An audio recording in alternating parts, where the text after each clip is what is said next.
Welcome everybody to the last web beef webinar of the spring. It's my pleasure to introduce Dr. Dare Bullock. Of course, Dr. Bullock needs really no one's introduction here in the state of Kentucky. He's been a staple here since 1992. Dr. Bullock is going to present on bull selection practices in Kentucky, and we are happy to host everyone tonight. And thanks for joining us after such a beautiful day. Dr. Bullock? I appreciate it, Les, and welcome everyone. Appreciate everybody getting on tonight. And we'll start out with my nice little picture. I think Les told those of you that were on last week that I've been in Australia for a bit of an extended stay on working on a research project. And this is just one of the units from that. These are drought master cattle that you see there. Basically it's a composite of Shorthorn and Brahma, pretty good cattle. But it was a neat experience. Got to work a lot of cattle, and they're working really hard on what they call their repronomics project, which is basically looking at the genetic aspects of reproduction and trying to make some headway there. Anyway, what we're going to talk about tonight is basically going to be the information that we gained from a survey that an organization that I'm involved with, the ebeef.org group, which is a group of geneticists, extension geneticists across the U.S. that have formed a group. And we did a national survey trying to get an idea of how you guys were making your selection decisions. And I'm proud to say that Kentucky was a big participant in that survey. And so I thought it would be good to come on tonight and kind of share, particularly the data that we got from Kentucky, and what we're kind of doing right and some things that we may can improve and that the survey kind of indicated to us.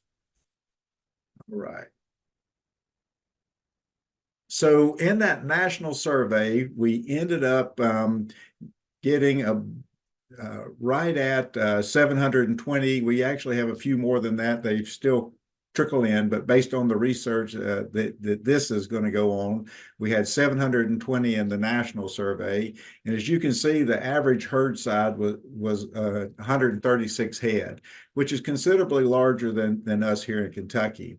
As you can see, we have our average herd size for the ones that filled out the survey was around 50 head. And I think most of the data indicates that we have moved up some. I think the average herd size in Kentucky now, for the most part, is a little over 30 head.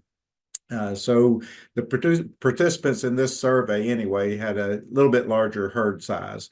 And like I say, we had good participation in Kentucky. As a matter of fact, of all the states, Kentucky had the highest level of participation. 158 folks from Kentucky participated. So the results I'm going to show you tonight are based on those 158 surveys.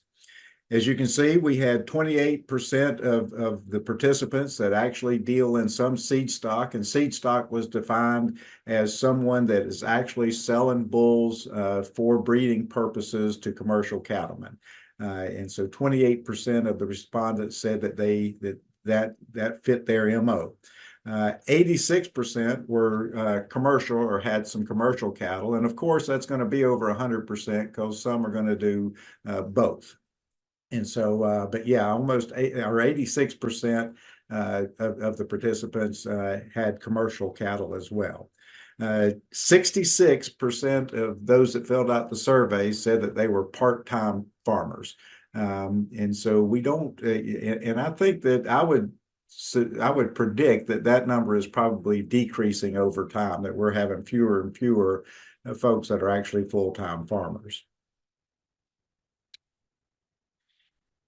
So we wanted to get some demographics in terms of the people that participated in the survey. How many cattle did they actually deal in? And so asked the question about how many within each category they sold each year. And of the seed stock producers that put any number down, the average bulls that were sold annually were 10. And so we have I think that would indicate that there were quite a few smaller producers on the seed stock side, but there were some of the seed stock producers that actually had quite a bit more than that. Uh, Typical cull on the cows was around 6. The weight on those cull cows, they indicated, was about 1,300 pounds. And they said on average, they cull a cow at about 10 years of age. And if that's the case, then that's really, really good because that means we've got a good lifetime of productivity out of those cows to get to that level. Weaned calves around 36, and I guess that's a little bit concerning if we say our herd size was around 50. So I'm not sure, but when you do these surveys, they might have answered one question and not another, and so sometimes your survey results don't really pan out like you expect them to. I think you can gain a lot from surveys, but they're certainly far from perfect. The weaning weight on the calves that indicated by the participants was 620 pounds, which is, I think, pretty decent at about 250 days of age. Those that backgrounded, on average, backgrounded 63 calves. And our average backgrounding days, based on the 321, as you can do the math, about 75 days. So a lot of you guys are not backgrounding at least for a long period of time. And if you consider that quite a few participants are probably backgrounding 120 or more days, that means that some of you guys, and like for a CPH sale, that would typically be around 60 days. And so that's not uncommon for folks to just background for that short period of time as well. Had a few participants that finished cattle, and of those that said they finished cattle, the average was around 13 head. And they indicated that the live weight when they killed those calves, those steers, was 1270 with a hot carcass weight of around 776. Just to get some general herd information, the current age that was indicated for the females was, they said they had around 21% of 2-year-olds. And I'm going to call that into a question here in a second too, because if you see down here, they indicated the replacement rate was 13%. And so you would think that those numbers should be the same, or at least closer than they are. So I'm not sure where that discrepancy comes in, but there was a difference between the percent of their herd that they said was 2-year-olds and that replacement percentage. Typically a few more, and so I anticipate that number probably should be a little bit lower. I think that the 13 to 15% replacement rate is probably pretty close to what most of our guys are. So I think that number should probably be a little bit lower, which would push this one up a little bit higher. And that's the 3 to 4-year-olds was about 28%. Of course, the highest impact is going to be on your 5 to 10-year-olds. Which it should, because those are our most productive cattle based on just in terms of cow productivity. They're the most productive from 5 to 10 years of age. And then a good many, over 10%, that said that they had of their cattle that were actually over 10. And I think that's probably indicative of our high prices. People aren't getting rid of their older cows as they get to 10 or above because they're still able to produce a calf, and so they're holding on to them as long as they can. So typically when we get in tighter markets, that number probably would go down a bit under that circumstance. In terms of the replacement females, 88% of Kentucky participants said that they keep their own replacements back. About half said that they actually purchased some heifers, and a little over a quarter said they actually purchased some cows. And so that's where our replacement females tended to be coming from.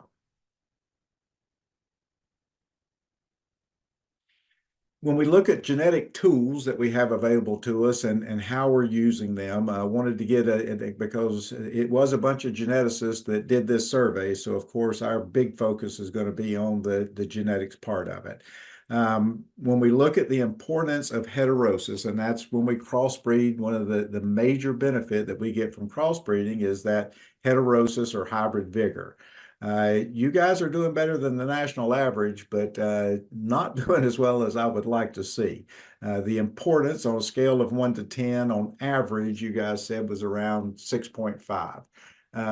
Nationally, like I said, it's even a little lower than that. And this was just answered by commercial producers because we would expect seed stock producers, a lot of them are going to have straight bred cattle as they should. But we, of the commercial cattlemen, that number is, like I say, lower than. I was a little disappointed there, and Dr. Anderson and I talked about it some on our way to a meeting the other night, and he indicated he that's about what he would expect, or even maybe expect a little bit lower. And it's like, I know that we're not paying enough attention to it, but I'm hoping that at least we understand the importance of it and maybe hit it a little bit harder in the future. Our use of EPDs certainly made me happy. We're up in that almost 90% of Kentucky producers indicated that that EPDs were either the primary or an important source of information when they go to buy a bull, right on par with the national average. The importance of genomics when we buy the bull, that's where we actually top the national average. And I think that some of that is probably due to some of the successes of the CAPE program, and that being a requirement of the CAPE program is that the bulls have to have genomically enhanced EPDs. I think that's helped to increase the awareness of genomics and the importance of getting those higher accuracy values, because that's really and truly the only reason we need or want genomics in these values is because it increases the accuracy, which when you increase accuracy, reduces the risk of that bull's value changing over time. And so a more highly accurate EPD just indicates that bull's, if his value does change, it shouldn't change very much. So we're more confident, and it gives us less opportunity to make a mistake. You've all heard me say before that EPDs are a risk management tool. And a risk management tool means that sometimes they work, but not always. Most of the time they work, but not always. And so getting the higher accuracy means that we make fewer mistakes, or less often and less dramatic.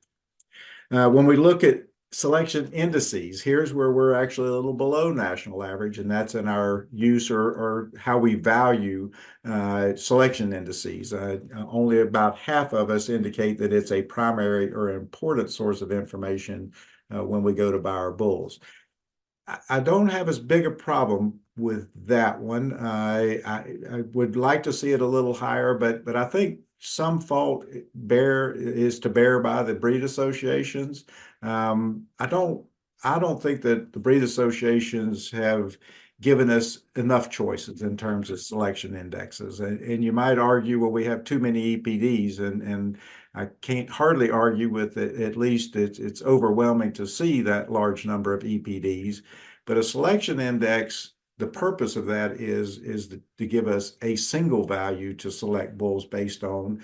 And they are good and work very well as long as the traits that make up the selection index are the traits that are also important to us. And so having indexes that fit us here in Kentucky, I'll give an example. It would be like the Angus index for $M, dollar maternal. That index fits many Kentucky producers that sell their calves at weaning quite well and keep back replacement females.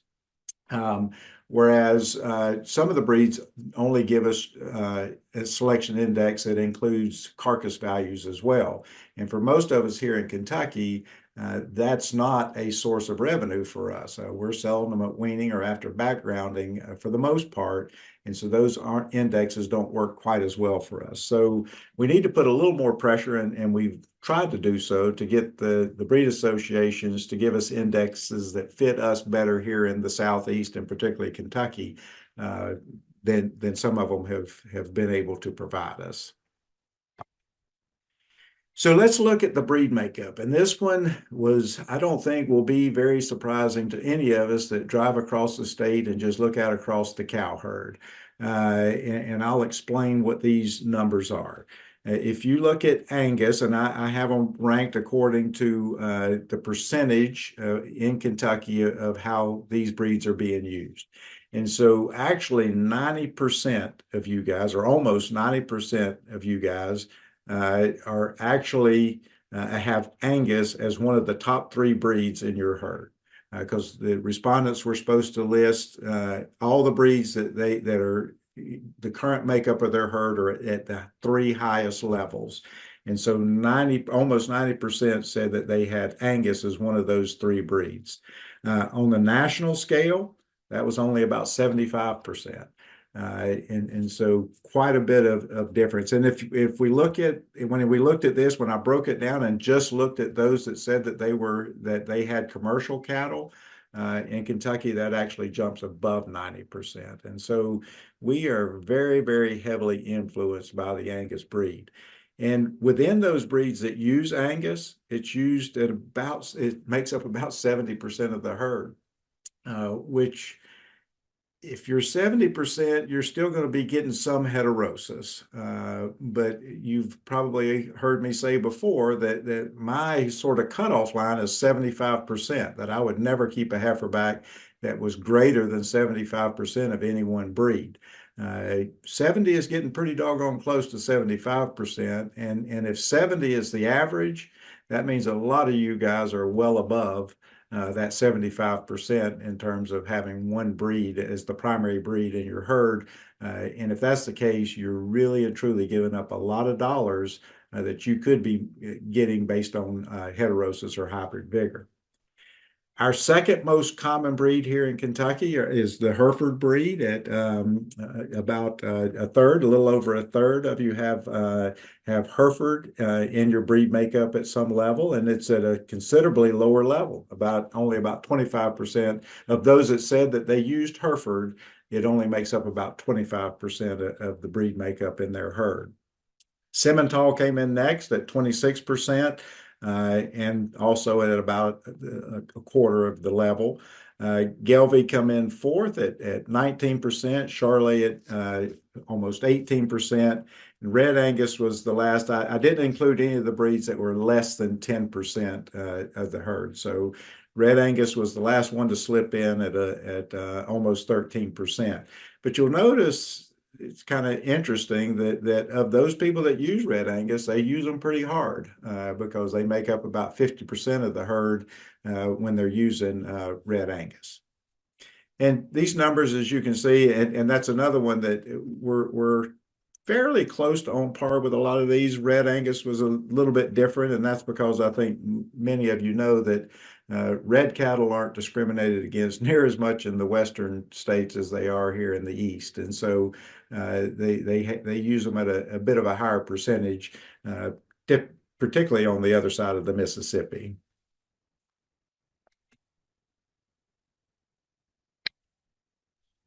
So let's look at some of the specific traits, okay, and how much emphasis producers that participated in the survey said that they were placing on some of the different traits. And the traits that we had listed are all traits that we can at least put an economic value on. So I'll explain that here in a little bit. But before we even get started, though, one of the traits that was not included that I know is a primary selection emphasis here in Kentucky is docility.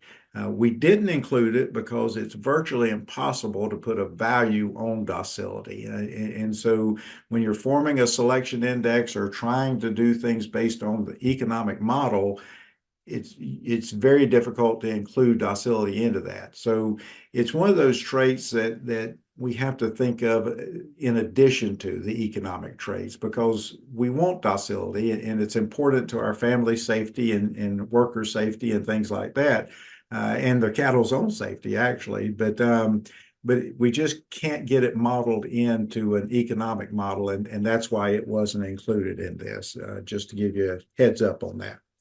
So when we look at traits like the calving traits, how much emphasis do we put on it?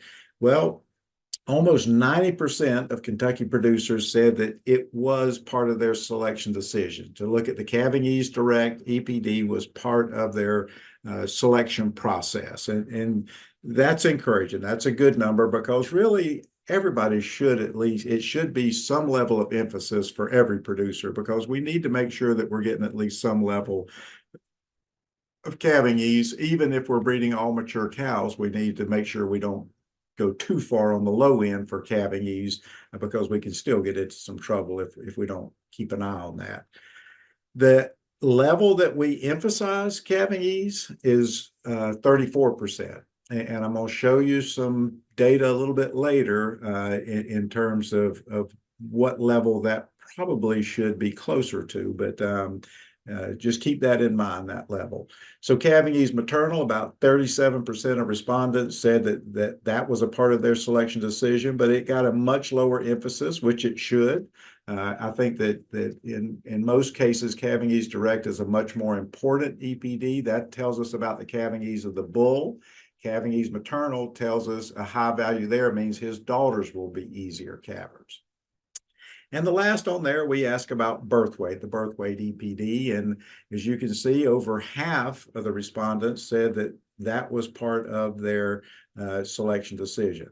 I'm very proud of you guys that you're at least below breed average, and that's probably because I've hammered this home as hard as I can for a long, long time now. So hate that I haven't got it any lower than this, but there's still quite a few of you guys that are still looking at that birth weight EPD, and we'll go through why that's not a good idea here in a second. And at a reasonably high level emphasis based on that.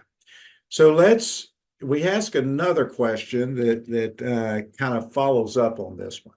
And that was, when you're selecting for a calving ease bull, what tools do you actually use that are available to you? Because typically if you go to a sale, all of this is available to you. 83%, a big chunk, said that calving ease EPD was part of that decision. Now, again, not sure exactly why it's different from that value, but it was a little different. But 83% indicated on this question that was one of the tools that was used.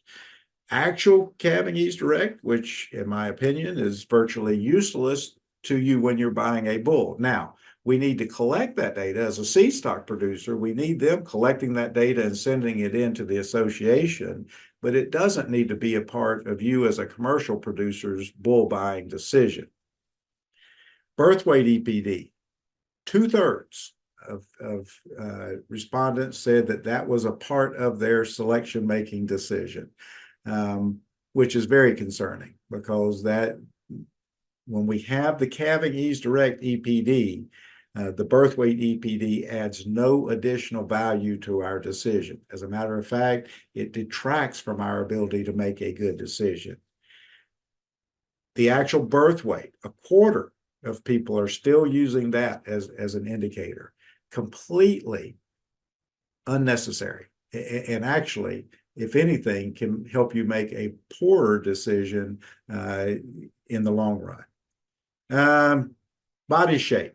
16% of you guys are using the shape of the bull to be an indicator of whether he's going to be calving ease or not. There's been a lot of research done on this, and all the research would indicate that bull shape, and that's head size, shoulder size, all the measurements you can think of, they've not been able to find anything that has any connection or correlation with calving difficulty. So avoiding those bulls at the expense of the calving ease direct EPD is a mistake.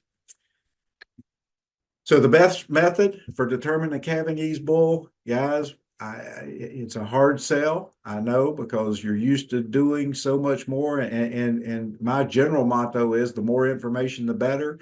This is one case where that's not true. The best way to find a calving ease bull is to just look at the calving ease direct EPD. That is the best method. And how many Kentuckians are doing that? Only 13.5%. That's a number I would like to see much, much higher in future surveys that we do, because this is the way to select a calving ease bull. We'll get into a little bit more later about the level of emphasis that we should be placing on calving ease because I've got some concerns there as well. All right, so let's look at the growth traits. For the growth traits, you have three basic options. There's three different growth traits. There's weaning weight, what we call it weaning weight growth, weaning weight direct. It's the non-milk weaning weight. We have yearling weight, and we have carcass weight. Those are our potential options. Now, we should primarily be selecting for only one of those, and it should be the one that is the most closely connected with how we plan to market that bull's calves. So if you're selling the calves straight off the cow, then weaning weight growth should be the EPD that's your primary focus from a growth standpoint. If you're backgrounding any length of time, yearling weight becomes more important. If you're selling carcasses, then of course carcass weight would be the end point. And even if you're feeding them out and then selling live finished cattle, carcass weight EPD would still be the one that you would want to look at. And the percent of you guys that are using each of those have no problem with that. But you need to at least be selecting for one of these three, that's for sure, depending on what your market is. And the emphasis level was quite a bit lower than I would have anticipated, and probably quite a bit lower than it should be. And I think that we see that across the state. I think there's so much emphasis on calving ease that we ignore growth and too often, or don't put enough emphasis on the growth side of things. And I'm going to show you what that can do to you economically here in just a little bit. So when we select for growth, how are you guys doing it? About 81% are using the growth EPD. About half are actually looking at actual data as well. And about 10% of you guys are letting the provider tell you whether that's a good growth bull or not. I can tell you I've looked at many a pedigree at meetings over the years of bulls that were told to the commercial guy that would be a high growth bull. And when we look at the EPDs, the bull would be in the very low percentiles. He'd be a great calving ease bull, but would be in the very low percentiles for growth. And in most cases, that just won't cut it. So what should we be doing? Well, we should be using the growth EPD alone, just like when we are selecting for calving ease, we need to be using the calving ease direct alone. That's how we find the good growth bull, or the bull that's going to give us the better growth calves. You guys did a better job here, though. Almost half are using the growth EPD alone, not paying attention to the actual measurement, but using the EPD alone. So that's encouraging to see, but we'd sure like to see it a little higher. Some of the maternal traits, also important to us. Calving ease maternal, we've already gone over that one, but since it is a maternal trait, I put it in here again. The milk EPDs, about a third, and I would have expected that to be considerably higher, but only about a third of you guys say that you even pay any attention to the milk EPD. And when you do, you only put about a 14% emphasis on milk. That's, if anything, too high, and I'll show you that here in a little bit. Our reproduction EPDs that we have now, traits like stayability, sustained cow fertility, and now it wasn't included in this survey because they didn't have, the EPD wasn't released yet, but Angus now has functional longevity, which is a similar EPD, but it's different in how they calculate it. But it would still be that bulls with higher values, it indicates their daughters are going to be productive, more productive in the herd for a longer time period. And that's basically what these EPDs tell us. So only about a quarter of you guys say that you're even looking at the stayability EPD or the reproduction EPDs, and at only about a 15% level. I think that we need to, I mean, that's not far off the percent level. I mean, depending on your situation, but I think that's a trait that we need to be paying more attention to. Our reproduction traits are lowly heritable, which means the progress is relatively slow for making improvements on these traits. But the economic importance of reproduction is so great that it's worth our time to put selection emphasis on these reproduction traits. The other reproduction trait we have is heifer pregnancy, and that one I'm not as convinced is a great economic benefit, and I'm going to show you some data to prove that here in a little bit. But about 21% of you are using that EPD at about a 13% emphasis when it's being used. So the feedlot and carcass traits, this was quite interesting when you look at this, because as you can see, feed intake and carcass weight, about a little less than 10% of you are paying any attention to those. Now, that's perfectly fine, because very, very few of the participants actually were selling carcasses. And the only time that you would really pay attention to these EPDs is if you're selling carcasses. That's when that would be the reason to use them. So there's a lot of you guys that aren't selling carcasses, and I would suggest probably aren't getting paid for these 3 EPDs down here, but they're being selected at a relatively high rate. And there's quite a few of you that are actually using those EPDs. I go back to my old edict of, the only traits that you need to be selecting on are the ones that can put money in your pocket or take money out of your pocket. So is it a revenue stream or is it a cost stream? If the answer to that question on the trait is no, not to my operation, then I think you should consider not looking at it when you go to buy the bull. What's interesting, though, is even if you are going to be selling carcasses, the data clearly shows is of these 5 traits, the 2 that has the greatest economic impact are these 2, the 2 that are being used at the lowest level. So the level of feed intake, which is an indicator of the cost that it's going to cost you to feed out those calves, and then the production weight, the weight of what you're going to actually be selling, those are the drivers. I think we've long thought that marbling was the big driver for carcass, for profitability on if you're selling carcasses. It's not. Carcass weight of the carcass traits, carcass weight is the most important by a good bit. Marbling's important, not saying not to select for it, but it does not have the same economic weighting as, say, the carcass weight. And then, like I say, feed intake on the flip side. Now, you would never want to select just for low feed intake because cattle that tend to eat less gain less too. So you would want to look at the combination of both low feed intake plus high growth. That combination is what we're looking for. Those are the efficient cattle that can make us the most money.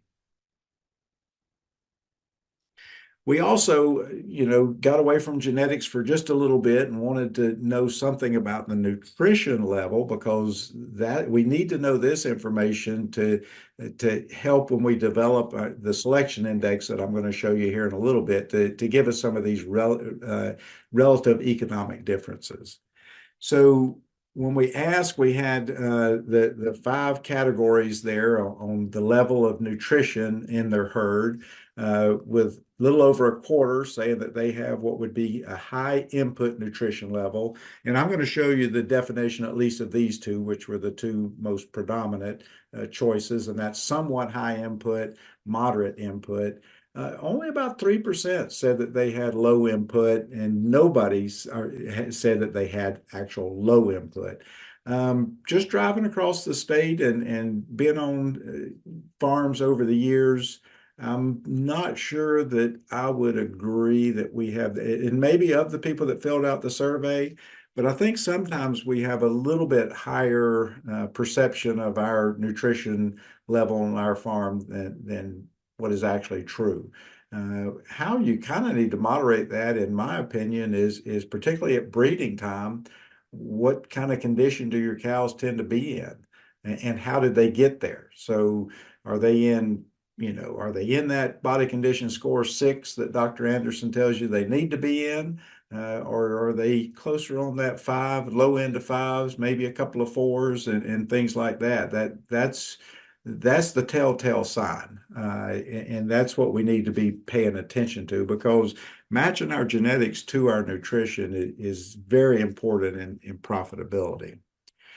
So the two levels that I said, this is kind of how we asked it on the survey. The ones that said that they had somewhat high input, they said that they manage forages at a relatively high level, do some of the following, which was fertilize appropriately, rotationally graze, interseed with clover when appropriate, things like that. Those kind of upper level practices that the forage guys tell us we all should be doing.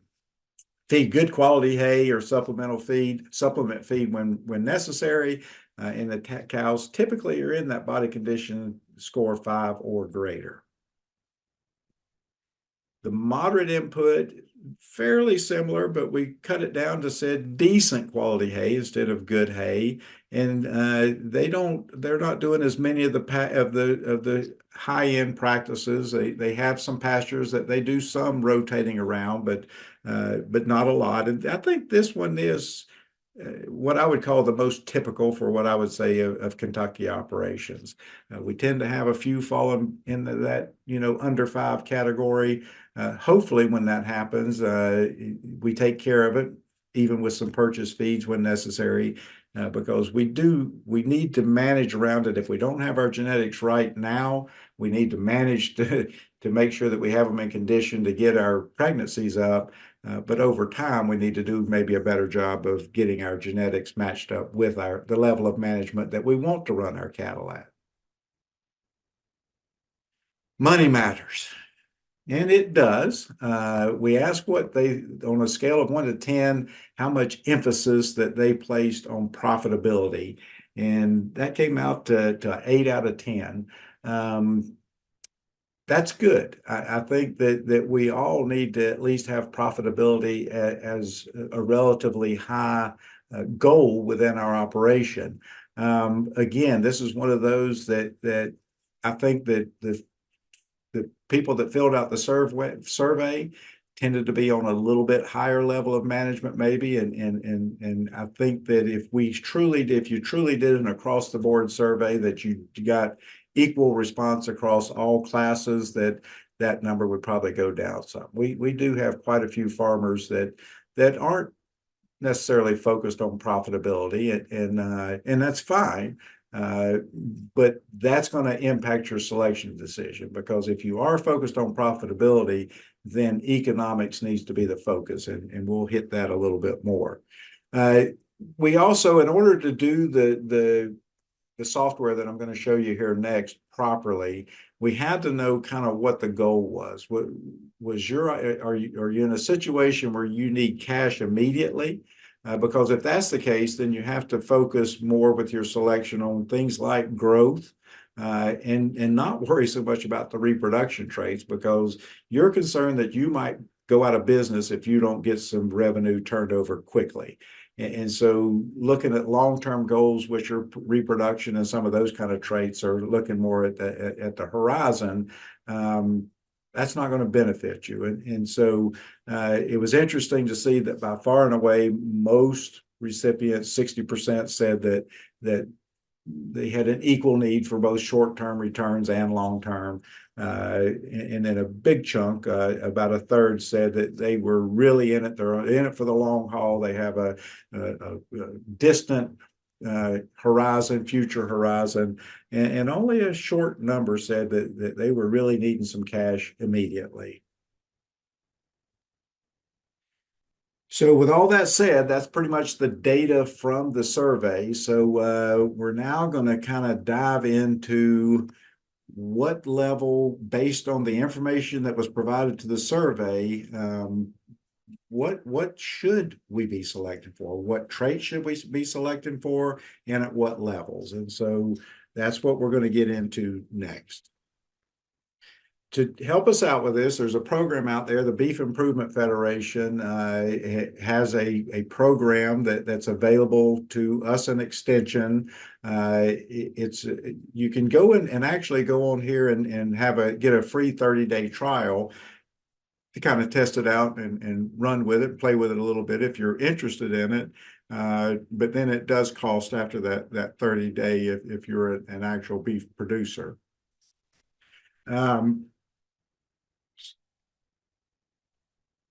So that you need to remember, here's some things when we plug the data into this model. This model is strictly based on economic principles, and profitability is the primary objective. And I say that because of things like docility and all that. That's why there's not an opportunity to get docility in here, because we just have no way of putting a value on it. It also accounts for things like, when I tell people, from an economic standpoint, you should probably be looking at calving ease in this range, and they say, but yeah, I might have to pull a calf. I never ever want to pull a calf. And so that is not a completely economic decision you're making. You're making something that's not purely based on economics. And I respect it. Nobody likes to pull calves, but just understand that by making that decision, you are leaving some money on the table. Okay. The model does not include docility, structure, or color. Those are things that basically couldn't be modeled into the program.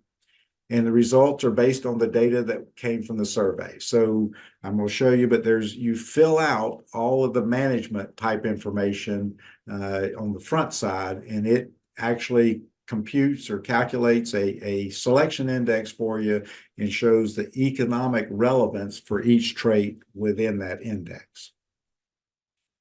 So when you get in there, this is a typical thing that would come up, and that's where you have to put in the sale price for the calves, what you could expect to get. Now, you're going to notice that the sale prices that we have in there are considerably lower than what you could get today. And that's because just looking at today is not going to do you any good, because that bull you're buying today, the market that's going to impact whether he's the right bull or not is really 4 and 5 years down the road.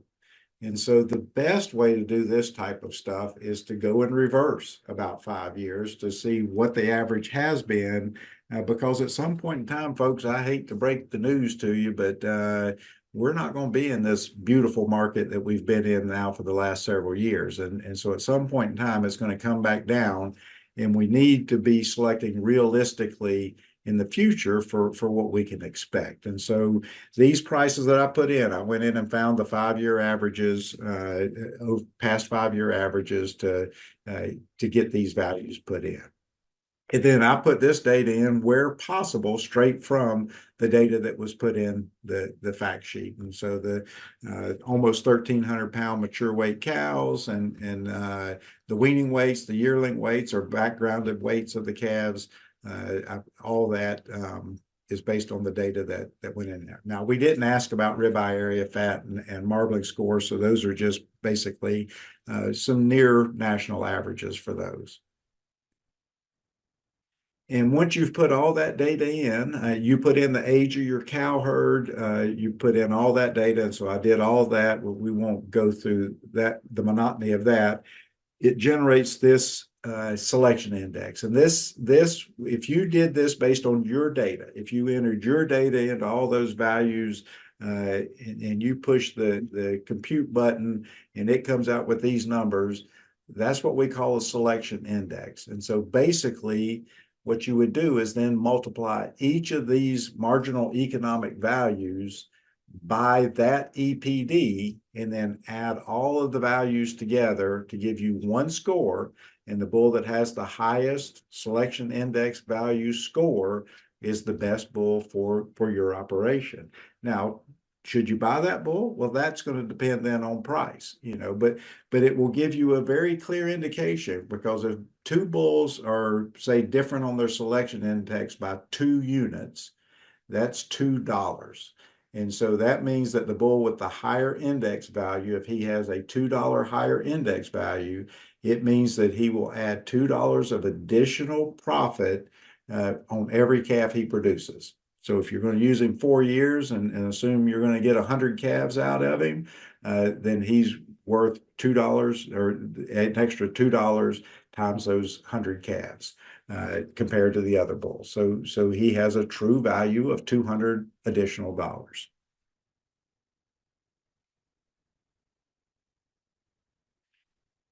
So what we're going to, if we, when we plug this in and we look at an operation where it is a sell at weaning, keep back your own replacement, sort of a typical Kentucky operation, these are the traits that it says that we should be focused on.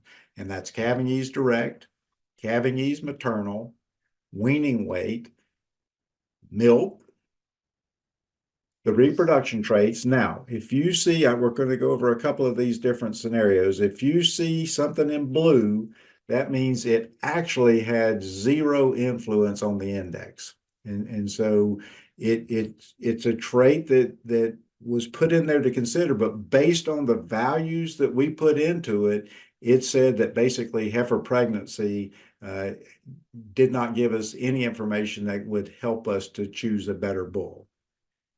And anything that you ever see in red, that just means that that's a number that we select on a negative value. In other words, it's saying that mature cow weight needs to decrease. And so all the rest of them, calving ease, direct, all these higher values gives more value to the bull. So anything in black, higher values gives more value. Anything in red, it means that lower values give you more profitability. And so what it's saying is that for the EPD, the mature cow weight EPD, lower values gives you lower mature cow weight EPDs gives you more value in that bull. I hope that makes sense. And we're going to hit it a little bit harder. So if you don't have it now, hopefully we'll have it in a second. Okay, so this very same one, so it's still that Kentucky cow-calf, keeping back replacement females, selling calves at weaning. This is the level of emphasis based on purely economics that we should be placing on these different traits. So you can see calving ease direct in at about 5%. Calving ease maternal, not much emphasis at all needs to be placed on calving ease maternal. It's one of those traits that you probably want to just look, and if a bull has an extremely low calving ease maternal value, don't consider him, or he shouldn't be in your group. But don't necessarily look for a bull with a real high value, because it's not going to add a lot of a high number, because it's not going to add a lot of value. Weaning weight. In this scenario, you see that it should be emphasized. It should be about half the decision on you buying that bull. That's a substantial amount that I doubt many of us are actually utilizing. Stayability, that's our reproduction EPDs at about a quarter. Mature weight, it's saying that we need to put about 17% emphasis on decreasing mature weight. And I bet you there aren't many of you guys out there that are even looking at that mature weight EPD. It's the perfect opportunity. Look for bulls that have high growth EPDs, whichever growth EPD you want to look at, but moderate mature weight EPDs. That's the ones that are going to be the most efficient cows out grazing in the pasture and living that full year, eating your groceries, but still giving you a good product or a heavy product to be able to sell. Milk only at about a little over, almost 7%. And so what are the ones that might jump out at us? Well, like I say, weaning weight probably does, because I don't think many of us are giving it that much consideration. But stayability, as you recall, very few of us are actually looking at those reproduction EPDs, and we need to be. It's important, and it adds to the overall profitability in the long run if we put some selection emphasis on the positive selection emphasis on those traits. Mature weight, as I said, that's when we need to start focusing more on trying to get that mature weight under control. We don't have it under proper control, and some of our breeds really have gone off the deep end and getting those cows just way too big. We need to pay attention and try and get more control on that. And the last one is going to be our Calving Ease Direct. Like I said, when you looked at the survey, there were, of all the Kentucky producers, there were 3 producers that said that they only looked at gave it about a 5% emphasis. The highest value was 85%. And there were a lot of people. I would say, just glancing at the spreadsheet, about a third that had it between 50 and 85 and how much emphasis they put on calving ease. Just want you to understand, from a pure economic standpoint, that's losing you money to put that much emphasis on it. And so let's go through a little math. Everybody loves math, so let's look at some math. So what's the impact of the calving ease at EPD? Let's assume we have a 30 head herd. That's a 1 bull unit herd. And let's say that we have 15% replacement rate in that herd. That means that bull that you're buying, or you're going to be keeping back about 4.5 heifers per year. 15% of 30 is 4.5. And so if we keep that bull for 4 years, and a lot of us do, some only 3, but let's bump it out there and say we're going to keep him for 4 years. That means in his lifetime, he's going to breed 18 heifers. The Calving Ease Direct EPD is telling us the percentage difference that we would expect to see in 2 bulls when bred to heifers. We typically don't have an issue when we breed anything that's even somewhat moderate for calving ease. We tend to not get calving difficulties in mature cows. It's our heifers that we're worried about. So that's why I'm focusing on the heifers here. So the calving is the percent difference in assisted births, not in deaths by pulling, but just that you had to assist the birth when the bull is bred to heifers. So let's look at 2 bulls, and it doesn't matter which breed. Now calving ease, the EPDs are very specific to breed, but in all of them, it's when you look at the difference between the 2 calving ease values. So that's a 12 versus a 7. That means that we would expect to see a 5% difference in how much assistance was required at calving. So therefore, of those 18 heifers, if we look at that 5%, that means about 0.9 calves that we're going to have to assist in this scenario. That means that over a 4-year period, that if you use the 7 instead of the 12, you would have to assist 1 more calf. Over a 4-year period, you would pull 1 additional calf using a 7 versus a 12. To get easy calving, you all know that we usually have to give up some growth. And I think it's not unreasonable to say that if you go with a 12 instead of a 7, it's very likely that you're going to give up 10 pounds of weaning weight. And if you do, that means by buying that 12, which you probably had to pay a little bit more for and had to give up a little bit of growth, you probably leave it about $2,500 on the table. That's real money. And that's just considering $2.50 a pound calves. At today's market, you're leaving a lot more than that on the table. Now we're talking about $3,500. And so keep that in mind. I'm okay with if you have that insistence. I never want to pull a calf. And I always hear a live calf is better than a heavy calf or whatever. I agree with all that. But when you put it all in the proper perspective, from an economic standpoint, we are putting too much and looking for those extreme high calving ease bulls. We're looking too hard for those and paying too much money for them, in my opinion. Speed it up a little bit. We're about here to the end, so I'll try and get through these last few slides. Just wanted to look at a few other things. Here's the same exact scenario, but this is if we have a producer that's actually in a low input nutrition sort of a situation. And I'll go ahead and jump ahead because I put them side by side to kind of show you the differences.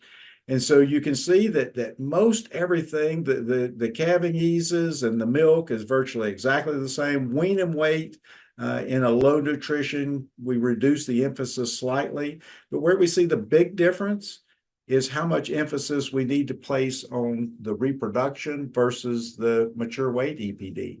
Because when it kind of flip-flops when we go from a high nutrition situation to a low nutrition situation. If we have low nutrition, we have to pay a lot more attention to try and get our cow size more moderate because they're eating us out of house and home. And they can't reproduce if they're big cows and we have them on low nutrition, they're not going to reproduce and they're going to cost us money. And so we have to put more emphasis on trying to get mature weight down. So we can't put as much emphasis on trying to improve overall genetic reproduction. Now, by doing this, we're improving our overall reproduction, hopefully, in our herd. It's just we're not making improvements to the genetic component of reproduction.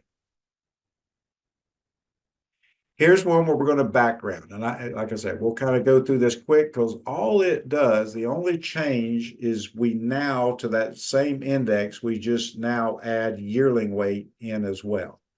Okay? And when we look at the emphasis there, again, that yearling weight, since that's where we're marketing the calves, that's where we needed to place the most of our emphasis in this scenario. We then place still almost 25% of our emphasis needs to be on mature weight.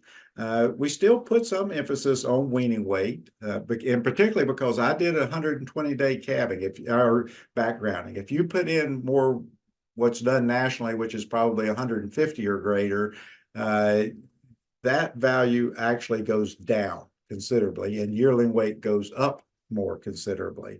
So the shorter your period of backgrounding, the more emphasis that you would put on weaning weight, but you would still put the most emphasis on yearling weight. Again, calving ease direct, only about a 6% emphasis. Stayability, because of when we retain ownership, it tends to, we don't put as much emphasis then on the reproduction side of it, is what the economics tell us. When we look at the carcass, I'm going to kind of flip these up here. But when we're trying to do carcass, and this is where we're selling the carcasses, but we're keeping replacements as well. Remember, all these in blue, they're included in there to consider, but they all had basically zero value in the index. And so everything that you see in blue. So it's really the black and the red that are the ones that actually had some impact on this one. And I missed it down here, guys, but mature weight actually comes in too. And again, in the negative direction, lower mature weight was more beneficial. Oh, there it is. So a lot more traits, so it gets a lot busier. But like I indicated to you guys earlier, the trait that has the biggest impact on profitability is actually hot carcass weight. You can see marbling actually has a fairly minimal impact on profitability. The other big ones are feed intake that we mentioned before, and mature weight is still considerably important, and reproduction still plays a pretty significant role. The three of those together makes up about a third of the selection emphasis. And then the last third, so a third for hot carcass weight, a third for these three. What's left are all these other carcass traits and things like that that based on the survey is getting more emphasis than the traits that should be getting the emphasis. I know this doesn't affect a lot of our Kentucky beef producers, but wanted to show that to you guys anyway. So what did we learn from the survey? Here's the bottom line, guys. We are not putting enough emphasis on crossbreeding. It is the single easiest way for us to make additional profit, is to implement a good crossbreeding program. So highly encourage you guys to put more emphasis in trying to do a better job there. Our cows are too big. We need to select for more moderate mature weight. How we do that is through our mature weight EPDs. And we really need to hit it hard. If you know that you're kind of in a low input situation, you really need to put a lot of emphasis on trying to find those bulls that have more moderate mature weight EPDs. It will make you money in the long term. Are you going to see it short term? Likely not. But in the long term, as you start taking off 50 or so pounds off your cows, the amount that it's going to take for them to stay in good nutrition is going to be less, and they're going to do a better job of keeping condition on, which means a better job of getting pregnant. Need to start selecting for our reproduction traits. Stayability, sustained cow fertility. So stayability is most of the breeds. That's the EPD that they use for reproduction. That's our Simmental, Gelbvieh, Red Angus, those breeds. Sustained cow fertility, that's Hereford. It's a very similar EPD to stayability. Functional longevity is the EPD that Angus has now introduced. It's quite a bit different, but the philosophy is the same.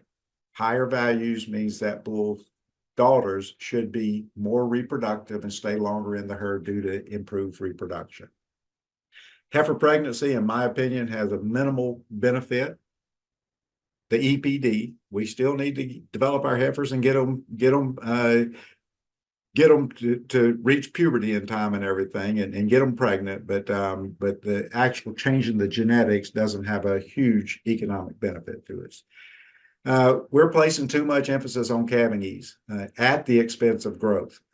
It's good to have the calving ease, but we can't do it at the expense of giving up too much growth if you're truly in it for economic reasons. From the bottom line standpoint, we're getting high calving ease with low growth, and the profitability decreases when we do that. And our best method for calving ease to find a calving ease bull is to simply look at the calving ease direct EPD. That and that alone is your best method for finding a calving ease bull. And with that, Dr. Anderson, I would be happy to answer any questions.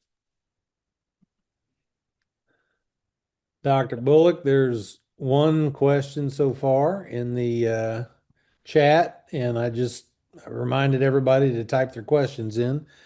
This question comes from Tiffany Bates. It says generation gap. I work in an industry that's concerned about generation gap for skills needed to sustain manufacturing forward in the future. Has much conversation been held to consider bridging the agricultural techniques and the practices with the next generation of producers?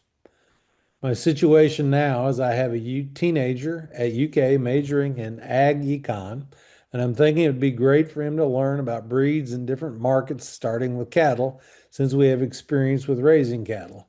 But I'm concerned because whenever I visit UK, I don't see many of the younger generation involved. Since you are the coordinator of beef cattle science, I thought this would be a great question for you.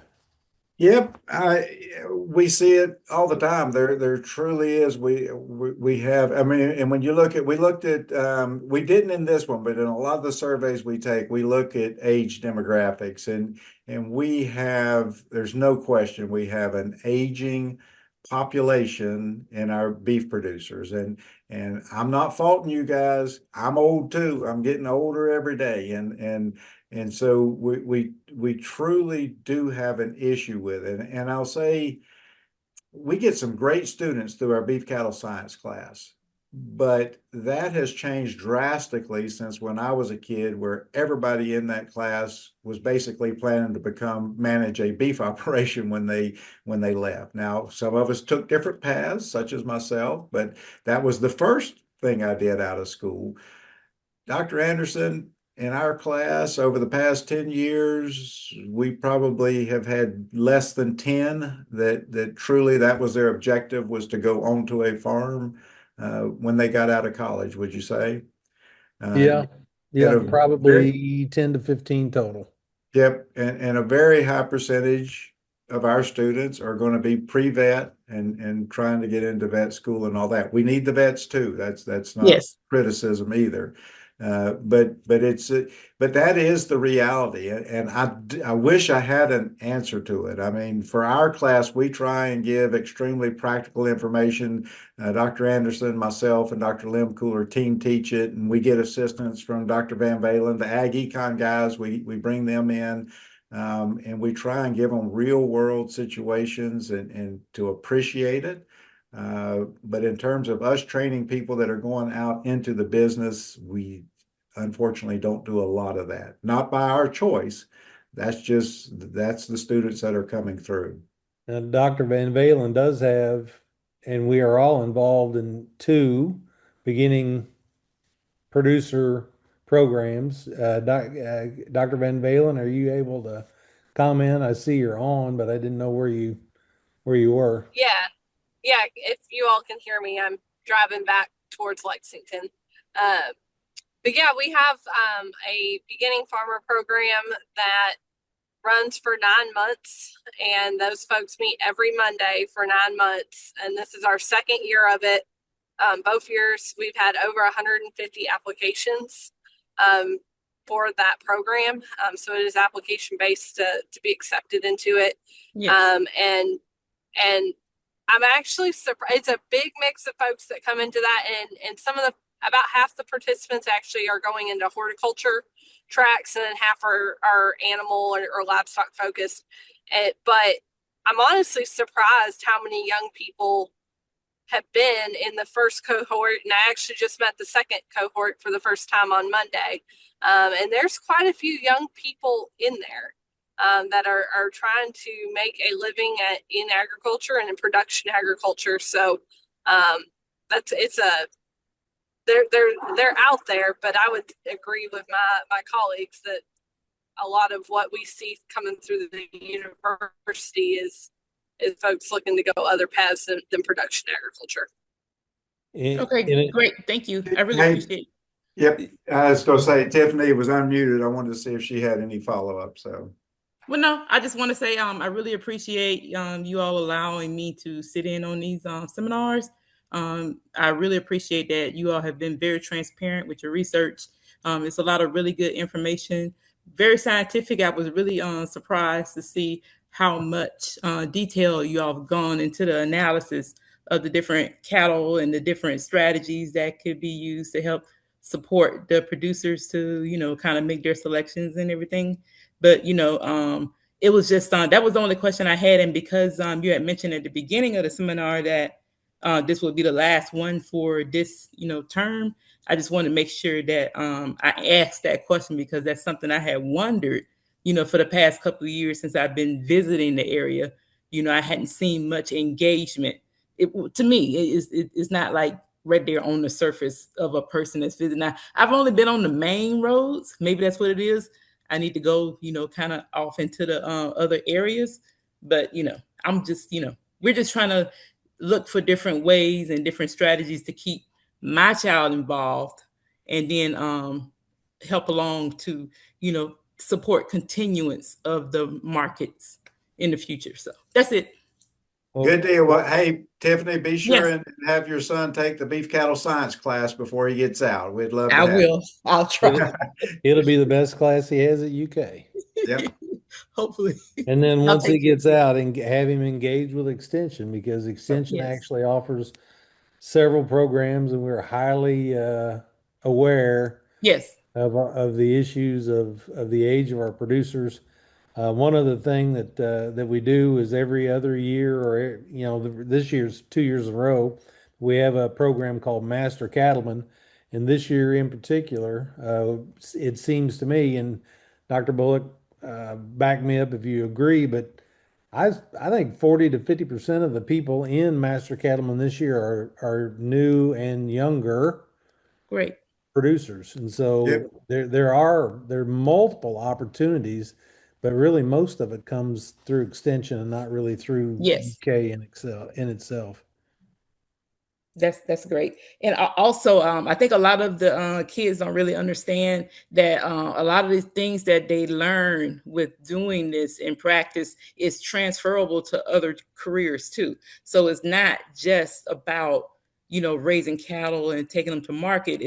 There are a lot of soft skills that they could pick up that could help them in many other industries. But, I just try my best to communicate with my child as much as I can. But, I need him to kind of like get along with other kids his age that kind of have the same interests, in order to, kind of keep the motivation up for him to keep going in the field. So that's it. Thank you. Thank you. Thank you. Any other questions? Just while y'all are thinking about it, the Cape code is down there if you're trying to get Cape credit. Now, let me remind everybody, don't send any of this to any of us because we have nothing to do with the CAPE educational qualifications. That's the code that you put in the signature line for the speaker, and it still goes through your county agent. That the CAPE program is strictly on the county level. We just are able to provide this as an educational opportunity.